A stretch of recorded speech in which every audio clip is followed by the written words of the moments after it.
Hello, everyone. This is Andrew. Welcome to Atomo. We're continuing the Red Book. We're in the section Soul and God. This is part 2 of the Soul and God section in the Red Book. Last time we were talking about the manifestation of the child within Jung's dream. And then I brought in a lot about the sense of building an ideal. And then Jung talks about that wandering, the gaining of the experience, so that he's just not a babbling, lost soul, that he's actually using the experiences and now has arrived at a level of in his development where um, those experiences are starting to coalesce in the models that made up a lot of the breakthroughs in his psychological work. So again, with the Red Book, is we're kind of at the where it all started for Jung. He created the Red Book while he was exploring a lot of his theories, but he didn't let people know how he was coming up with those theories. And that was through a lot of dream work that he was having. And he was recording dream information into specific books. And the Black Book series, he created a series of manuscripts, which are called the Black Books, which are journals that he recorded his dream stories into, then later created the Red Book. So continuing in this section, last time we were at the point where Jung was questioning and accepting the fact that his soul is a child, and this startled him because why is my soul manifesting as this little child? Doesn't make sense. And it's kind of, while we don't want to when we talk about the spirit of the times and the spirit of the depths, we don't want to um, criticize the spirit of the times too much. The spirit of the times is a way to measure, a way to see the manifestation of the understanding kind of surface to our consciousness. Well, the spirit of the depths is still the kind of the expanse of what we don't know. We can't say, yeah, I prefer the spirit of the depths over the spirit of the times. We can't play favorites here. But what tends to happen with people, Jung's kind of alluding to it in this section, is he's so into the spirit of the times that now that the spirit of the depths kind of wells up like a kind of a bubbling fountain, not like the big shooting into the sky type fountain, but more of something that just generally kind of gently bubbles over. And that spirit of the depths is coming up, talking to him, but he's also being, at this point in time, being observant to the manifestation of the spirit of the depths to help guide him and kind of expand out his where he's at within the times. So now we're going to get into some conundrums, some converse, some yin and yang, inversion, where he's in way I'm looking at this, he's getting a bit of the setup to some of his theories, where he talks about the anima, the animus, the shadow, the self, and the ego. And it's giving him some of the substructure to that through the way that his dreams have been manifesting, and then he's making sense of that. So continuing with a quote here, it's almost like we go into a poem, sort of. So quote here: if you are boys, your God is a woman. If you are woman, your God is a boy. If you are men, your God is a maiden. The God is where you are not. So, it is wise that one has a God. This serves for your perfection. So, there is the biggest key point here. God is not a metaphysical fairy up there that's telling you do this or don't do that, or if you do wrong, I'm going to strike you down with a bolt of lightning, or you should go and repent. You should, you know, do a couple Hail Marys and Our Fathers. Um,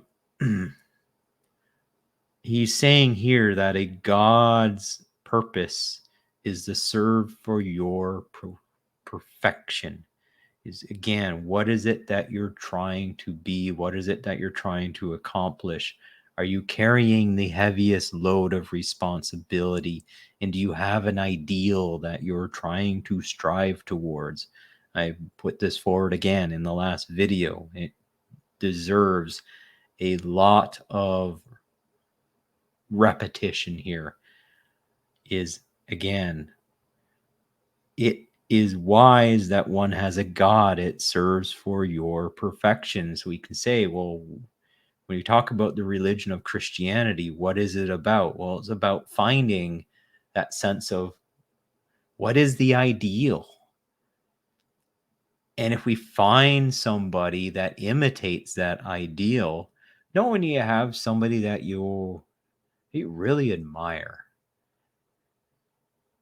and then you can see yourself replicating little bits of that person that you admire.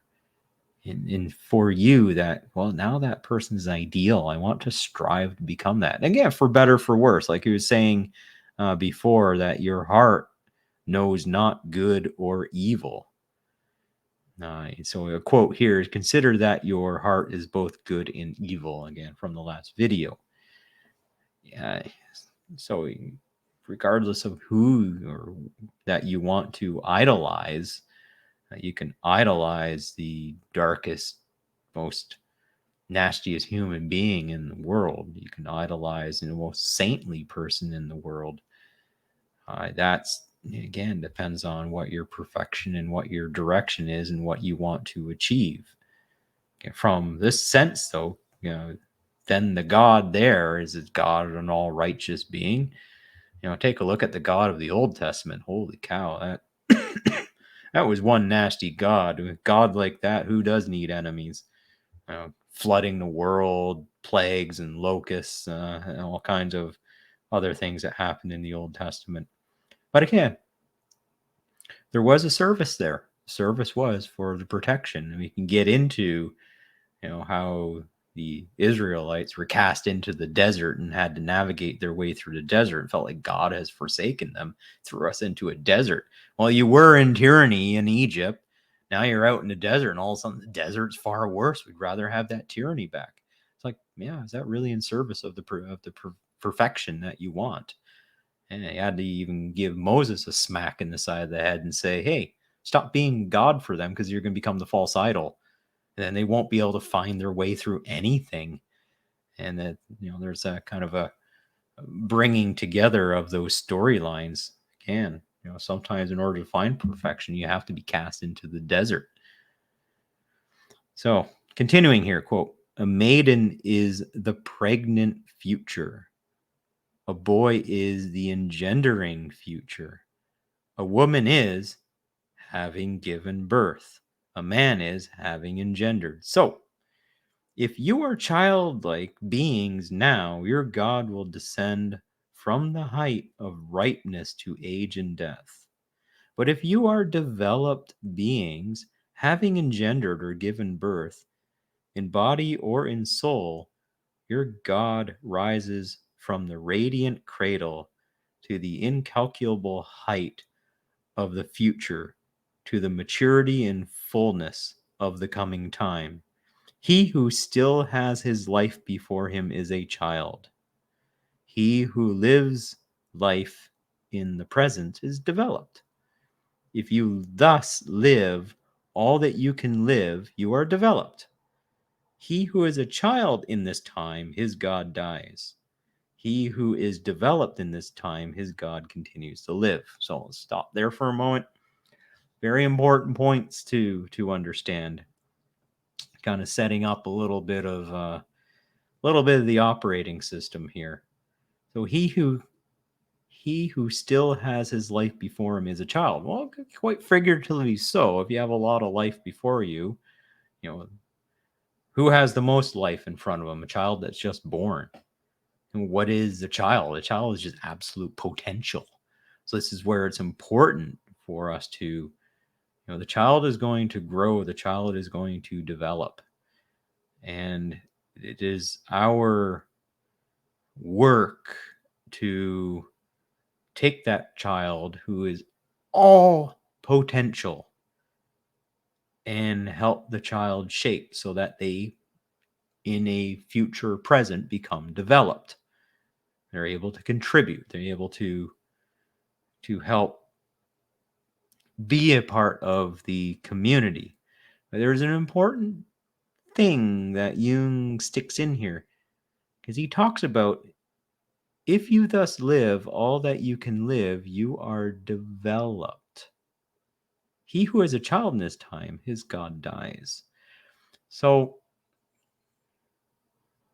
think about, maybe there's a person perhaps they're 40 years old, but it's almost like they stopped at 13 and mentally no longer reach the point where they are developed, that you would think for their age, are they developed? No, they're acting like a 13-year-old. Okay, or even I've known people where they're in their 40s, they're out partying, they're out living the time of their life. It's almost like, they'll do what they need to do for their job, but it almost seems like there's no other responsibilities outside of that. Okay, that's the way you want to live. But if they turn around to me and say why they don't have a partner in life, like, well, it should be obvious. Is because if you're out playing around and continuing to play around, it's like, okay, you'll find somebody and they'll then realize that, oh, this person's just playing around. Okay, I'll stay for a moment, have a bit of fun, but then, you know what, Mr. or Miss Right at the right time will show up, and you'll kind of jump away from the party thing and go with the person who really wants to um, be developed at the level that you want to be developed. That's an important thing about, if you're looking for life partners, is, are you at that equal point of development, and do you have a shared goal and common interest in developing and helping support the development of each other? Because what's going to happen is, if one of the people in the relationship continues to develop, and the other does not, then there's this difference that starts to emerge. And it might get to a point where it's going to feel like one's the child and the other one's developed. They, it's going to come to a point in time where that other partner's going to say, you know what, I can't be with the child. I have to be with the developed, along the same lines that I have developed. This is, slowing me down. And especially when you set an ideal and you have one of the partners in the relationship moving strongly towards that ideal and the other one does not have an ideal, that mismatch is going to become potentially a great impediment to the relationship. So it's something to consider for those that are looking for potentially some relationship advice, is, when you are with somebody, how are you best developing each other? There is no absolute perfect person. What you can merely do is to say, great, our relationship has an ideal that we want to strive towards, and we're both going to work towards that ideal.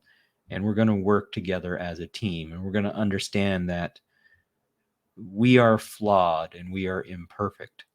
But as we work together, we can work past those imperfections and become a unity that it's kind of thinking about when you've gone through some really thick stuff, some nasty stuff that life has thrown at you, and you got out the other side and you did it together as a couple. That's that can help to bond. Not saying go out and find a problem and jump into it, and it's more of knowing that when the trouble really comes, are you going to be there for that other person and help them navigate through that trouble? You want to be set up for that, especially if somebody in the family dies and that person is perhaps a parent. And when a parent passes away, are you ready to do what needs to be done in order to bury that parent and to put affairs in order and to get closure on that? Again, I have experience with this, and I've seen a family completely just go from being, wow, you people are smart, you got everything all figured out, to somebody in the family died, and it's like nobody could do a thing about it. I had no clue. I think they're more worried of who was going to pay for the stuff. But I had that kind of figured out in advance. So that didn't manifest in the way that the other family members thought. So that's kind of taking on a level of responsibility so that when the darkness comes, you're there. You're ready, you're developed. Okay. So he who is a child in this time, his God dies.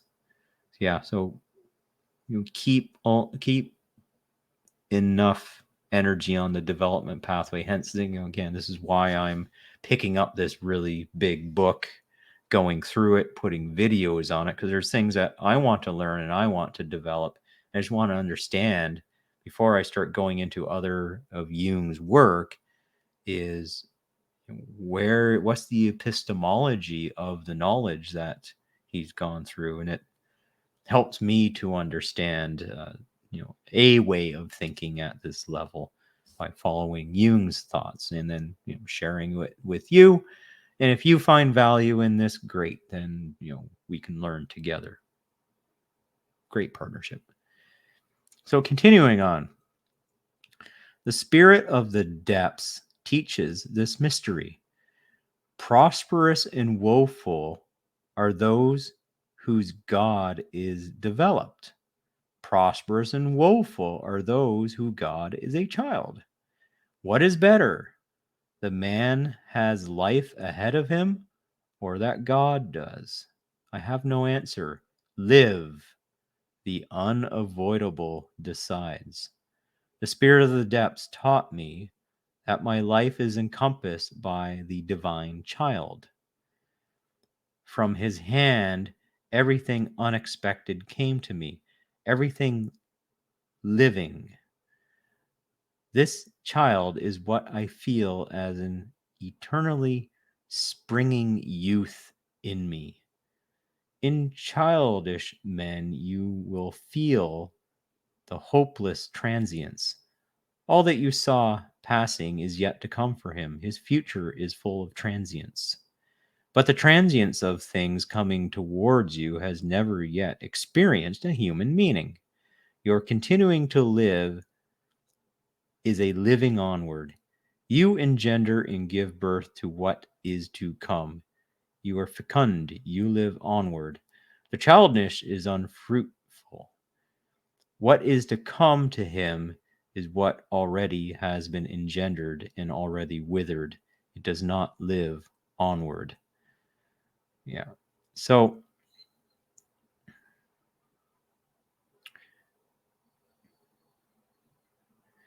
your continuing to live is a living onward. You engender and give birth to what is to come. There's an interesting point here. Is you can sit back and you can wait for life to happen. And I think that's where he's getting into the childish is unfruitful. What is to come to him is what already has been engendered and already withered. So it's almost like there's a bit of Cain and Abel coming into here. Is the childish in this Cain is not making the appropriate sacrifices. Whereas you could continue to live onward and take the Abel side and make significant sacrifices so that you create what is to come. And that's by putting into the world. If you want an ideal world, you can't just sit back and say, oh, I want this ideal world. Oh, I wish the world was like whatever. You kind of stipulate something that you want the world to be, but then you do nothing about it. Then the world manifests in a way that you don't like, and you get bitter and resentful. We get the world. So we get the world based on what we want to put into the world. If there's certain policies that you want enacted, if there's a way that you want your community, or if there's just ideas that you have and you think it's best to share those ideas, you have to put those ideas into the space. Make videos, write journals, write blogs, talk about those things that you want. Find other people that share in those ideals. Talk to them. See if there's a platform somewhere.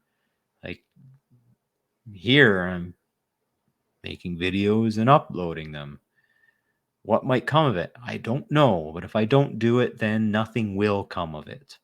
That's just the way it works. And as I do this, I hopefully will get better at this.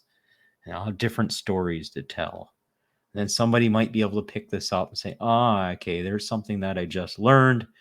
They can then move their life forward in a way that pushes them towards their ideal. And if that happens with one person because of this video, that's value. I provided value to somebody. Great. Job well done.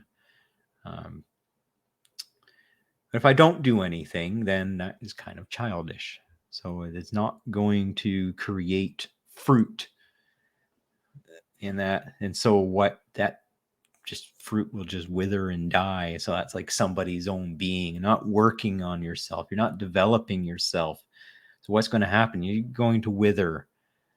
The world's going to keep going. And then what's going to happen? Well, the person that's withering, it can become all resentful about it, and they can raise brightly colored flags and run around and want to, destroy the patriarch and knock everything down, burn it all down. There's a certain group that, if they do that and burn it all down, they're not very good at building it back up. There's certain people in the world that will make choices. And this is, again, Culture War 2023. I'm recording this in 2023. That those that are living in good societies and those that are becoming resentful of people living in good societies where you got good, clean cities, things seem to work. Oh my God, the lights are on. This video is running. Nothing's got interrupted. No bombs have been falling while I've been recording this. I don't condone violence. I don't like violent acts. But in other places, it's not like that. And this is the part where, as a community, we must make choices.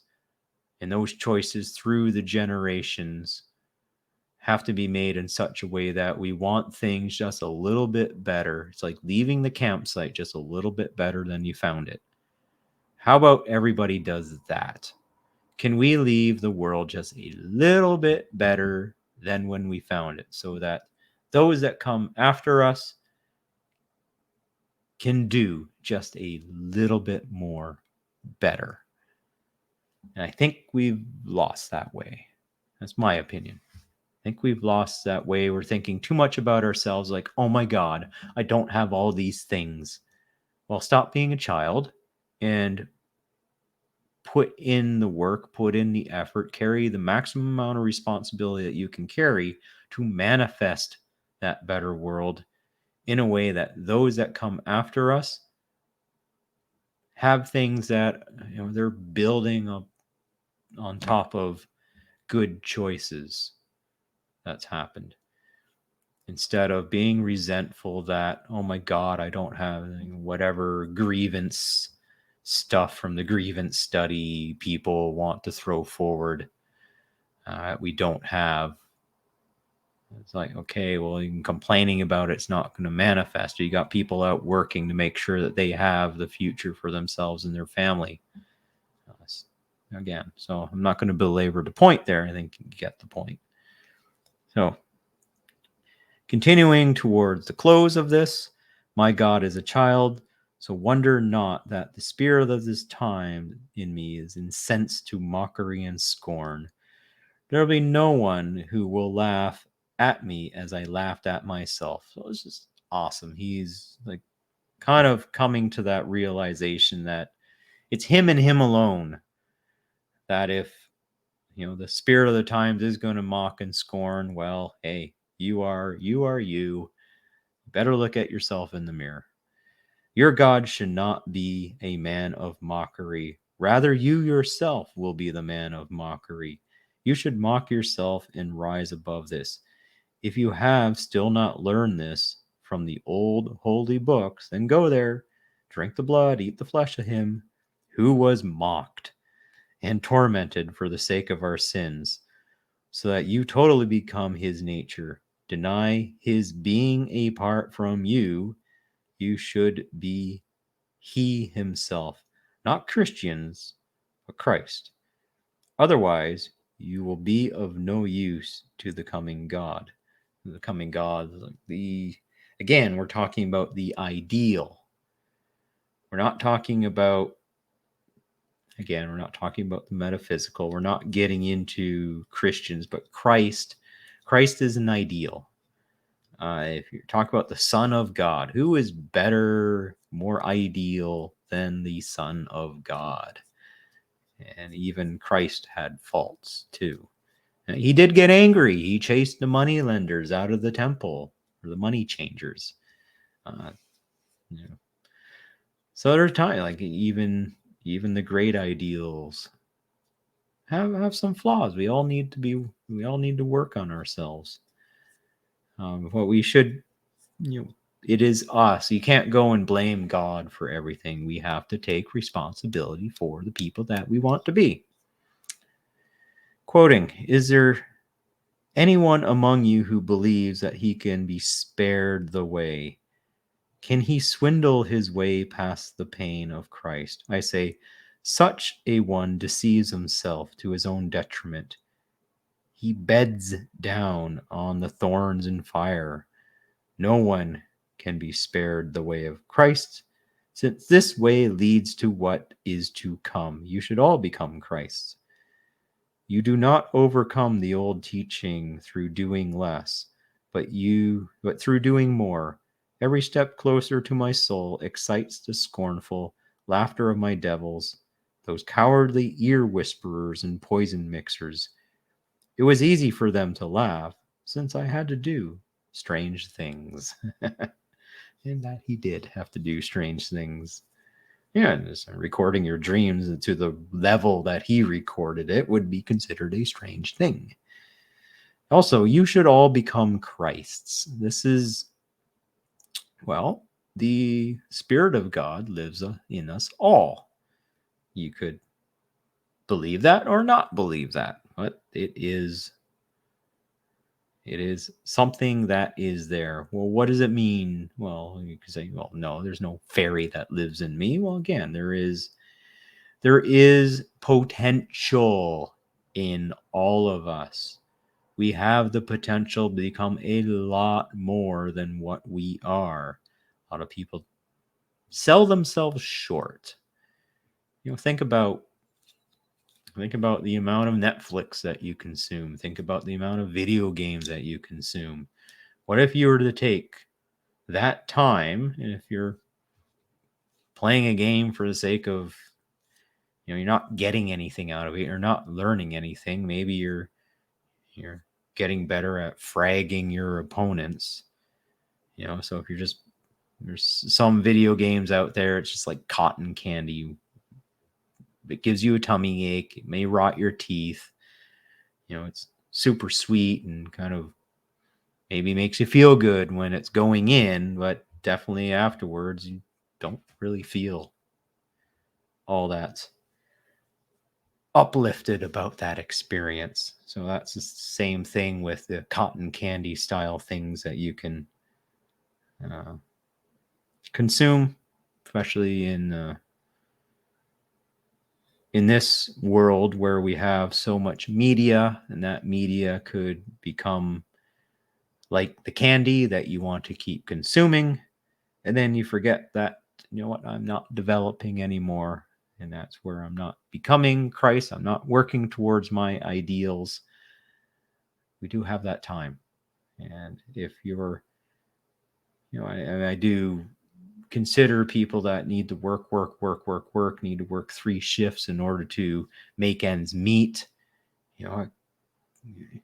Great that you're really pushing forward on that front, and you got the others that just kind of let life kind of float by and not really put much into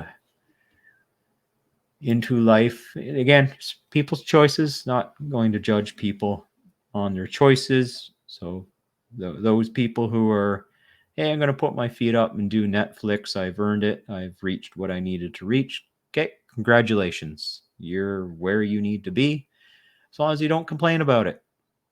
Saying I'm there. I like this life.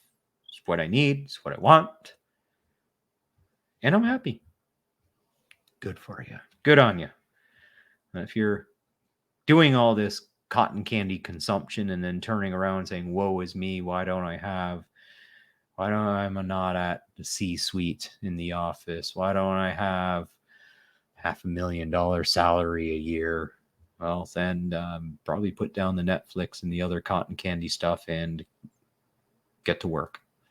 So that's the conclusion of this section.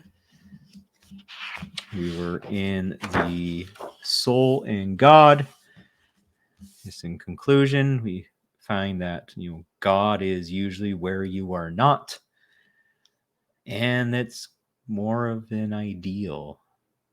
The concept of God as an ideal comes really from, I'm not going to say that, I'm not going to claim that Jung has provided that, but in this writing, he does espouse probably a lot of what other philosophers come before him in what it is to move to an ideal.